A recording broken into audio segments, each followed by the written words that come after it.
The Therapeutic Goods Administration seems to think that discussing facts and data is advertising.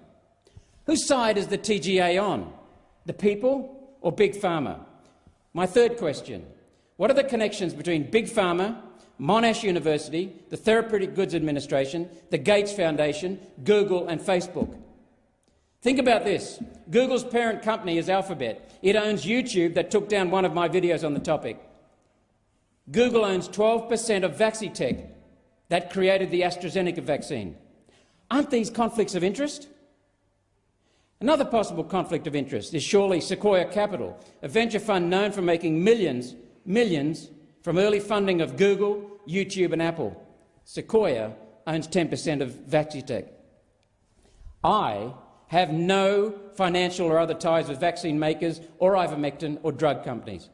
My interest is in ensuring we protect people's health and safety, our nation's health and safety. So what happened to basic freedoms? What is happening to our country? Coercion seems widespread and primed for stronger, wider, extensive coercion. Let's have a look at some of the types of coercion. Letters from so-called authorities intimidating people, threats to doctors, threats to employees, withholding employment or livelihood, a basic means of survival. Media intimidation from the legacy media, journalists labelling, misrepresenting people. It's no wonder that mainstream media is rapidly becoming the legacy media. Government funding of media companies on vaccine propaganda. But I do want to single out one journalist, Adam Creighton, in the Australian, has done a fabulous job of exposing and sharing the facts.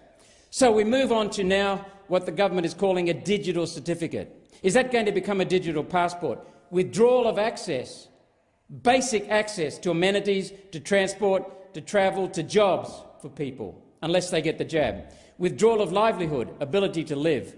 This is not a digital passport, it's a digital prison. Social media threats, Facebook, YouTube, take down posts and threaten shutdown. Always beneath control, there is fear. So my fourth question, of what are authorities afraid? Clearly not the virus, because they have no plan. They're afraid of people and the truth and freedom. And freedom is so easily squashed. The key question is, why no government action to approve ivermectin?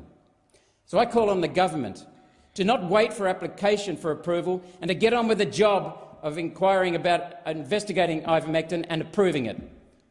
Australians, I call on you to decide for yourself. Compare ivermectin and the vaccine. Consider the government's actions, federal and state governments. What happened to basic freedoms? What happened to Australia? Are you willing to help us bring back Australia?